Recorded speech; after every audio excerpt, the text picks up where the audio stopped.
at 80s you may be able to think like a 40-year-old. So unfortunately we are in this age where depression is very high. Even in children you can see depression these days, because watching reels will not give you an idea on your strategy or even decision making. What decisions are you going to make using reels, right? PCOD, PCOS, your menstrual cycle, all are regulated through metabolisms, and when these metabolisms are not in place, you're going to have all these issues, and that's exactly what's happening at this point of time. Mr. Siddhartha Nair, welcome back. Siddharth, I want to understand, we spoke about diabetes in the previous episode, and we spoke about how your Zeuron helps in sharpening your cognitive functions as you grow older. So, would you say that today we are actually damaging our brain health? Oh yeah, for sure. And unfortunately, we are damaging our brain health not only physically by altering the brain's connections. Okay, so what happens is, in your brains you have something called as gray matter and white matter. Okay, and typically as we grow older, our white matter increases and gray matter reduces, and that's why we have a decline in our cognitive function. So, we want to have more gray matter always. It has to have a proper ratio. The white matter and gray matter ratio should always be good, and only then our cognitive faculties will work in sync, which includes memory, attention, focus, strategy, decision making, so on and so forth. But now what's happening, unfortunately, due to the stresses in our life, due to multiple lack of nutrients that we have, multiple reasons, the white matter in your brain is accelerated. So your white matter gray matter, which should have been in a, say, X ratio at your age 60, now that ratio is in your 40s or even 30s in some cases. Right? So thereby this is physically altering the whole brain aspect of it. At the same time, if your brain has something called as neuroplasticity, which gives your brain and ability to learn new things and improve. So if you keep it very sharp, you can kind of maintain this ratio as such, and even let's say at 80s you may be able to think like a 40-year-old, right? And this analogy was given to me interestingly by the chairman of HCG. I was having a meeting with him in 2021 or 2, somewhere around that time, and he gave us this beautiful insight of how this white matter and gray matter works, and he showed us the importance of what we do, how this could actually help in probably maintaining your ratio. So of course we will be studying further about it as we grow as an organization, but the whole idea is to kind of maintain this ratio. So that is the physical alteration. Now second kind of alteration is your psychological alteration. So psychological is physically everything looks okay, but your emotions, your thought process, all those things affecting your hormones altogether. Now again, it could be because of your stress, it could be because of some hardship happening. See, stress is a very generic word, but when we say stress, it could be due to your professional activities, due to your personal life, financial life, whatever it is, right? So, or it can be as simple as a fight with your spouse or your girlfriend or your boyfriend, right? Any of these things, and all of this thing leads to that generic term called as stress, which affects your overall thought process. And also, because it's affecting your thought process, it will affect the way your cognition processes. So unfortunately we are in this age where depression is very high, right? Even in children you can see depression these days, because they expect something to happen and it doesn't happen in a way, and they start feeling depressed. And it's quite normal in our age, because our parents, to be frank, they were working for survival. So most of us in our age, or even younger generation, we don't have a worry about survival, because that's been taken care by our parents. Now we are more of making our lives, making our careers, right? All those things. So basically the olden drive which was there in our parents' generation is not there in us. And if our methods of way we work and everything remains like them, it is not going to work for us the same way. And these are the major causes where we are psychologically making it making it a problem. And when that happens, we take more and more drugs. And when you take more and more drugs, again, there are different alterations which we don't know, because overall we hardly know about 2 to 3% of the brain. And in that 2 to 3, we can hardly help if there is a problem. Medicine can help for 2 to 3% of that 2 to 3% which we understand. So you can imagine how much we understand about brains, right? So that's the reason why we don't know a lot about it, and we are damaging our brain knowingly, unknowingly. And funnily, you can say even your coffee, drinking more coffee can affect it, drinking more tea can affect it. So anything excessive that you do or addictive that you do is going to affect your brain. So, because the need to survive is dwindling or the not there with the younger generation, because it's taken care by our parents, the gratification that they felt towards achieving shorter milestones or smaller milestones is not there. We have to seek something out to feel the dopamine effect now. And that's where your social media and other things start playing you, right? Because it's instant dopamine, right? You go watch a reel, you laugh, it's instant dopamine. So we are so addicted to that. So now we are so addicted to such entertainment and such aspects that we don't know what exactly we are doing in our careers. Many of us don't know it. But then social media should improve cognitive function, no? Why is it happening the other way But around? what are you doing for it? Now, what is cognitive function? Memory. Is this watching a reel? Can it help you in memory? Not sure. Or let's say strategy. Watching reels will not give you a idea on your strategy, or even decision making. What decisions are you going to make using reels, right?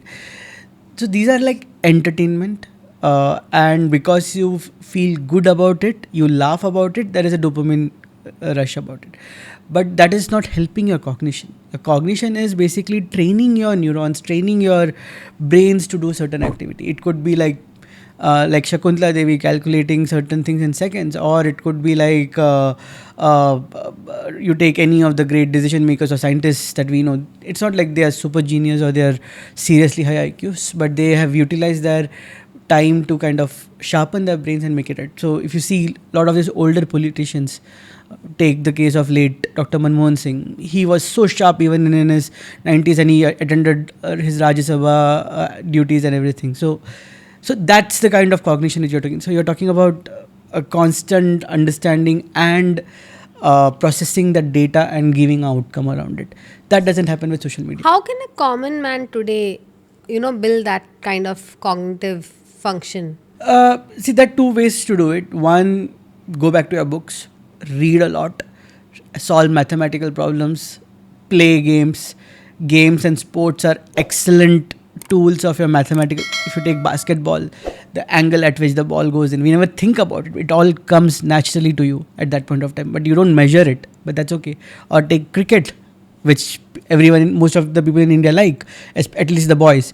And even when you're playing a shot, there is an angle involved in it. There is a force involved in it.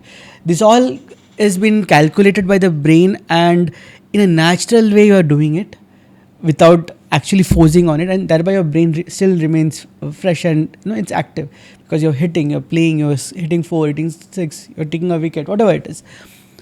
The sports do help, right? Solve some good mathematical problems, solve riddles, to look into your strategies. You play strategy games, great.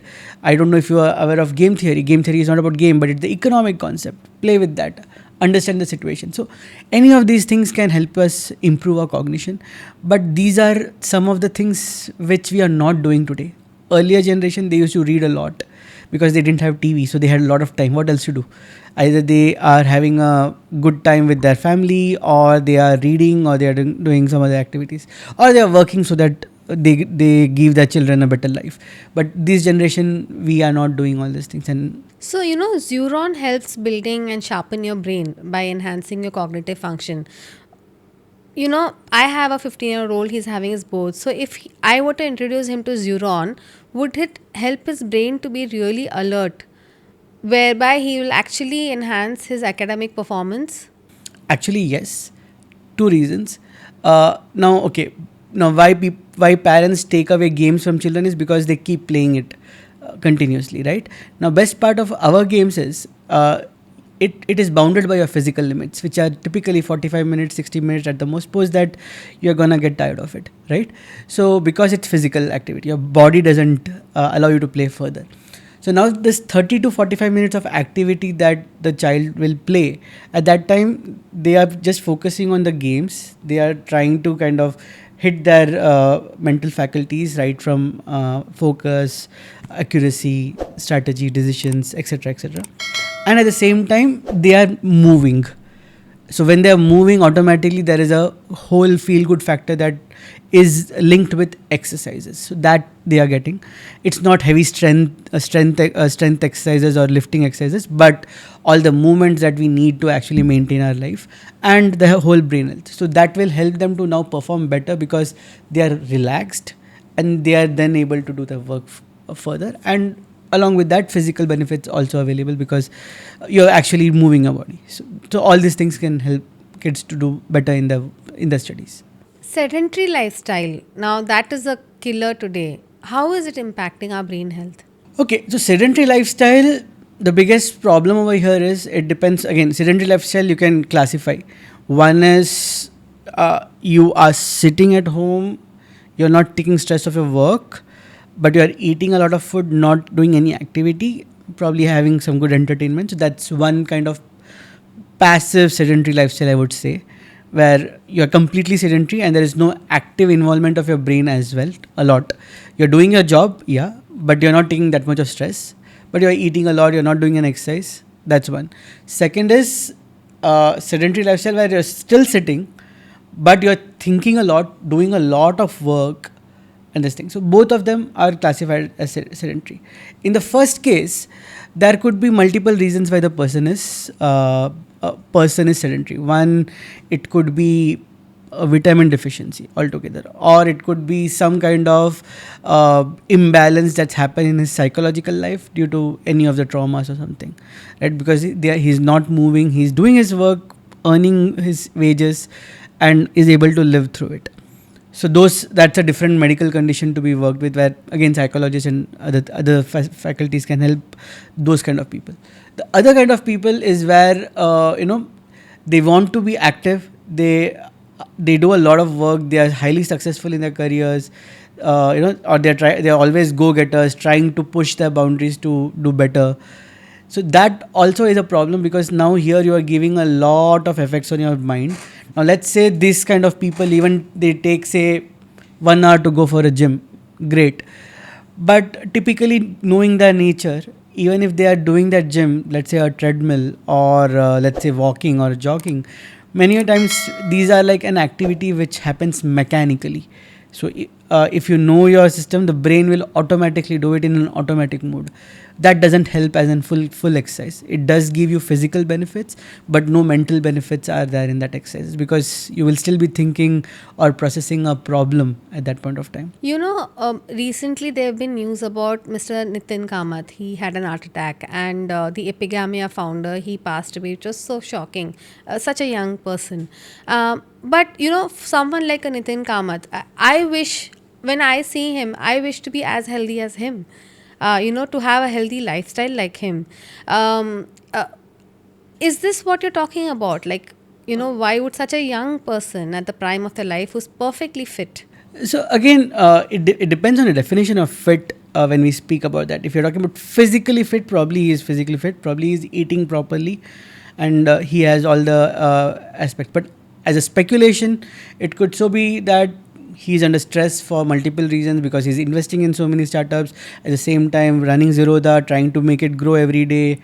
Those stress coming in picture, it could be multiple reasons. And as I told you in my earlier thing as well, when the stress hits, cortisol comes up, and when cortisol comes up, it starts increasing the load on your cardiovascular system, and that could also be the reason. Or maybe it's not just stress, it's just the continuous process of thinking. As I told you, stress is not about tensions. It's basically that external stimuli which keeps your brain always active.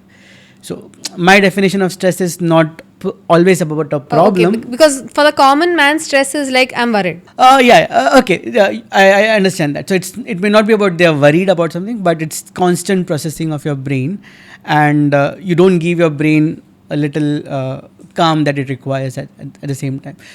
And it could sometimes be also genetic also. It's not like it's always a scenario of this. It can be genetic, it could be environmental aspect as well, which comes in picture. So even environmental well-being is very critical when it comes to the air we breathe, everything.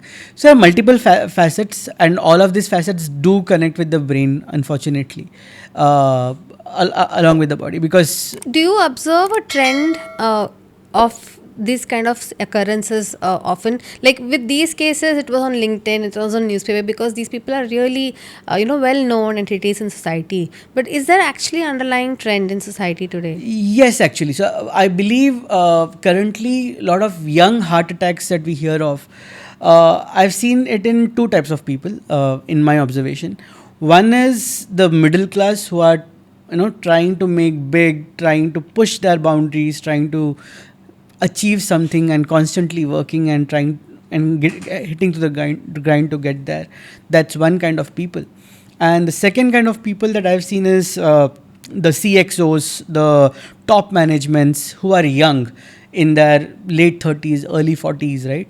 Who are like now trying to run an organization, and with that comes so many responsibilities. So these are the two kind of people which I have seen I have observed as a trend, where they get a lot of heart attacks. Because I know couple of my friends and couple of my friends of my seniors who have unfortunately died of heart attack. Of course, they are not as big as some of others, so they don't come in the news. But so that those are all the also the people who are having more and more heart attacks these days. And all of this is linked to your brain.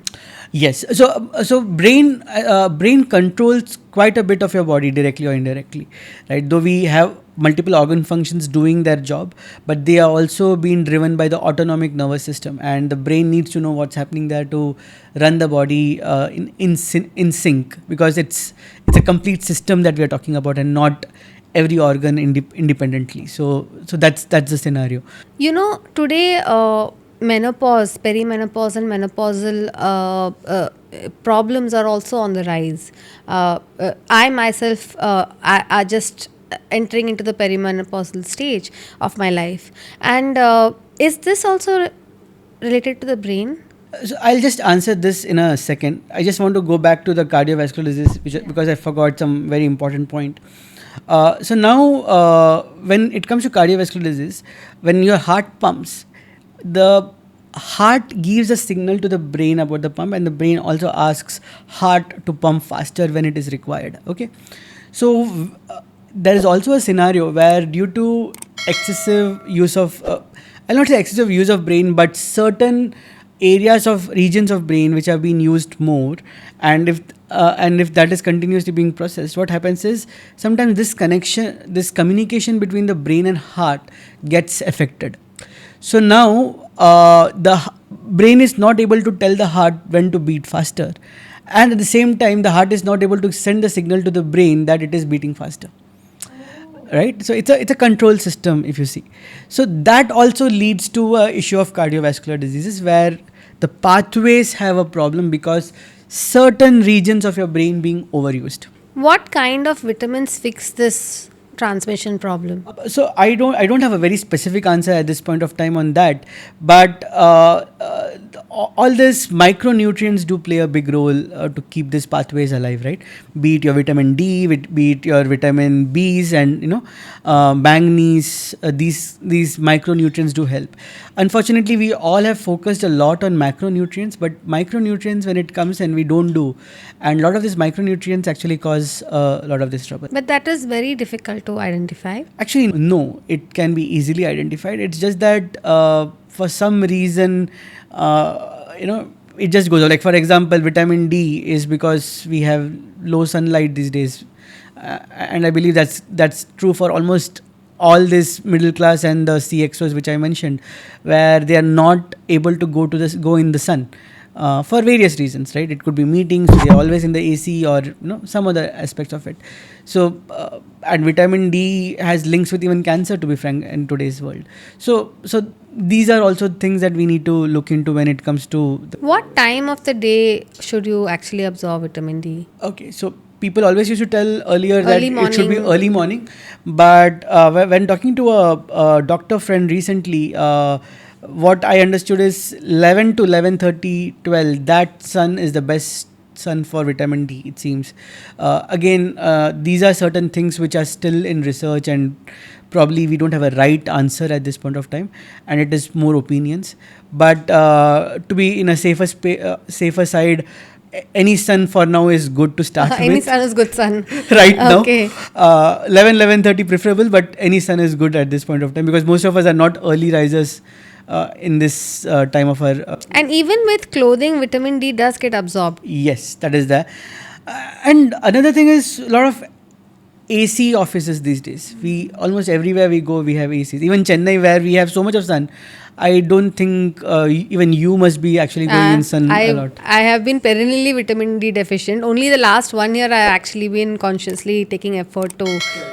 But yeah, I mean, I know like tons of people who are vitamin D deficient. Right. So even in my journey of losing that weight, I had reached to a point where my vitamin D was just 7.7, and I was like shocked. And that's when I started to understand its importance. And that's very recently, to be frank, because these many days, in the advent of losing weight and keeping everything right, I forgot that there is something called as vitamin D, that we need to take care of it, and that happens to most of us. So these are also the reasons for that. So, Siddharth, going back to the topic of women's health and the brain, the relationship between the brain and women's health. So now here, if again, I'm not trying to be I'm not trying to kind of basically underestimate the efforts that a woman does, or any kind of comments around that. But just as an anecdote, if you see earlier days when women were at homes, right? They had a lot of physical activities, because when they were homemakers, they used to clean houses. Now we use mops. Instead of that, they used to use that cloth to wipe the floors. So all this thing was a great exercise that a woman used to get at that point of time. I don't know. There were even studies that when earlier days, especially in the village areas, where the women were the homemakers, again, they used to clean the we call it not foyer. What is it? I'm not able to get the word right now, but the ground in front of our house. It used to be big. The Typically. angan. Angan, correct. Yeah. Correct. So angan. So they used to clean the angan and everything. So that was a great help for their back and whole thing. So when that was the case, and with so much of physical activity, I don't remember anyone complaining about cramps, or much about your menopause, to be frank, as well, or anything. So they were like in that level of fitness, to be frank. They may be fat, but they will be still much fitter than us. But these days, what has happened is, because of the evolution, and again because of the roles that has been changed, diversified, where women have equal rights now, where women are working now. But the problem happened over here is, unfortunately, women are taking care of both family and offices, right? But they do have house help to do this mechanical chores, like washing vessels, cleaning, brooming and mopping and everything. That means the physical element that we had, that's completely gone. But they still take care of the kids, husband, mothers, all those things. At the same time, in the office, predominantly it's a desk job that women has, or even if it is a sales, it's more of more comfortable than more comfortable, because we go in a car or a taxi or something like that these days. Thereby, the physical activity is almost zilch, but at the same time, the mental stress is double, because they have loads of taking care of the office work as well as the home. The 9 to 6 doesn't really end at 9 9 to to 6. 6. It's the second shift starts at home. Right. And that extends up to 10, 11, or whatever time they sleep up to, right? It involves all kinds of activities. So now, when that comes in picture, physical health is a problem. They may do dieting to keep the body weight in check, but nutrition alone can't do the things that is required, because there is something called as muscles which needs strengthening. At the same time, a lot of your PCOD, PCOS, your menstrual cycle the menstruation cycle, etc., they all are regulated through metabolisms. And when these metabolisms are not in place, you're gonna have all these issues, and that's exactly what's happening at this point of time. So one, physical activity is low, and when it comes to mental activity, it's more of worries. I'll not tell now the brain being processing a lot, but worries of getting the deadline right, looking at taking care of homeworks for kids probably, or taking care of the parents because they are ill, or any of such reasons. So this starts playing with your entire cycles. I think if we just find a off button to our brain for 30 minutes a day, that would work miracles, but that's just not possible. Plus, yes, 30 minutes off button for your brain and some serious physical activity along with that, that would do wonders. That 30 or 45 minutes of me time to do all these things is what we all need to really do better. What role does sleep play in cognitive function A building? lot, because sleep is one of the primary ways of healing in your body, right? So if I were to sacrifice my 1 hour sleep in the morning to exercise versus actually let myself sleep till 7 in the morning, what would you choose? I would choose 6 hours of sleep any day, minimum. That's what 6 or is it 8 or 6 is fine? I would. So again, there's a good debate going on. When I think so, when I was a kid, they told 4 hours. Then it became 6. Now they're telling 8. But if you see as a person who is building something, even 6 hours is little difficult to squeeze in, to be frank. And that's the case for most of us. I am an entrepreneur, and that's why it becomes difficult. But I'm sure others are also facing similar issues where 6 hours itself is little difficult. So I would suggest start with 6. If you're lucky, as and you become time efficient, you probably reach the 8-hour mark. But minimum 6 hours is what I would start counting into right now. And in Zeuron, what is the impact of sleep cycle for your product and the efficacy of the outcome of your product usage? So in Zeuron, more than the hours of sleep, what we look into is the deep sleep that people have.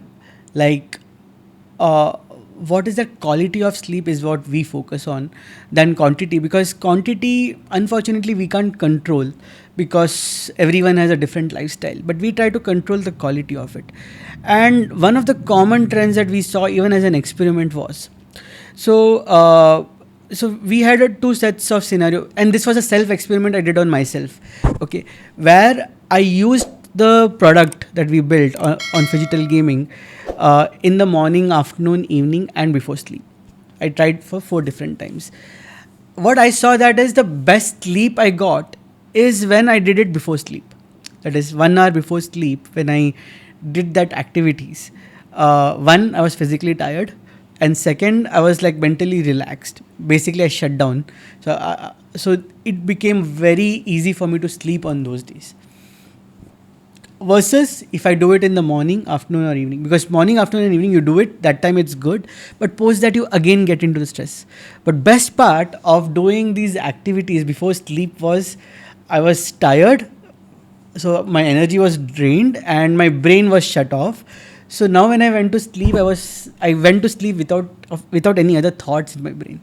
But that's completely converse to what people say, that start your day with exercise, don't exercise in the night. That used to be earlier context, but if you see lately, we are in a scenario where you do exercise anytime you want to do, but at least do. That's true. Yeah, I agree.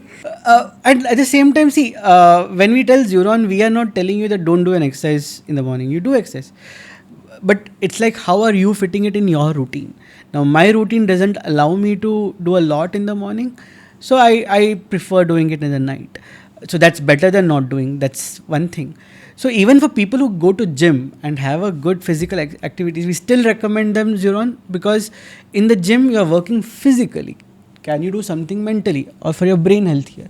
So that's been the prime focus when it comes to that. So you be anywhere, again, with Zeuron, without Zeuron. Point is brain exercises and physical exercises. And if you can do it typically before sleep, it's good if you're not tired through the day.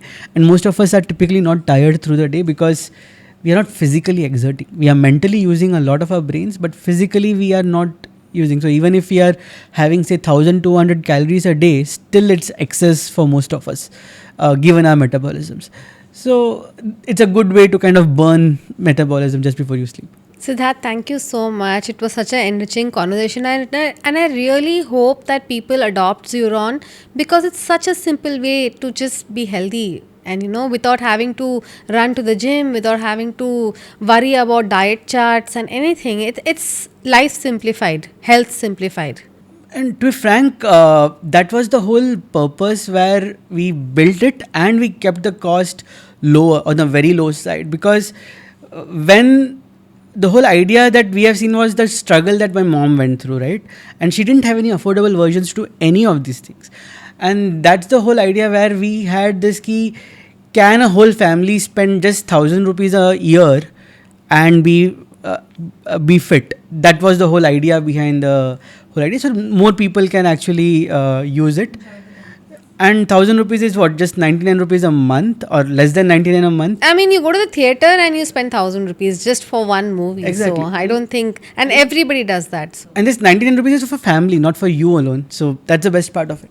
So that's the whole idea behind which we built Zeuron, with the whole motivation that, if you're healthy, you can actually. Now, for example, I lost my mom 2 years back due to diabetes. So I know the pain that I've gone through.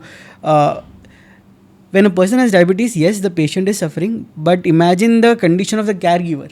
The caregiver is suffering much more because they're suffering in their life and also suffering to take care of the loved one who is going through this, right?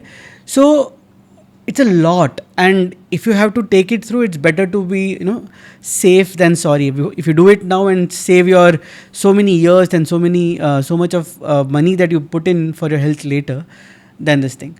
And to be frank, medical bankruptcy is a true thing. So yeah, it is. And especially in countries like India. In 2014, my dad had an aneurysm operation and it cost us 8 lakhs. I mean, thankfully, my father has been a very diligent saver. So I was a kid, I couldn't have helped a lot then. But if not for, most people cannot be, even if they want to be today with, inflation and everything. So yeah, it is a very real thing, medical bankruptcy. Yeah, and that's why it's high time that we all start taking at least a little care of our health, if not a lot, even if we don't have time. Thank you, Siddharth. Thank you so Thank much. you.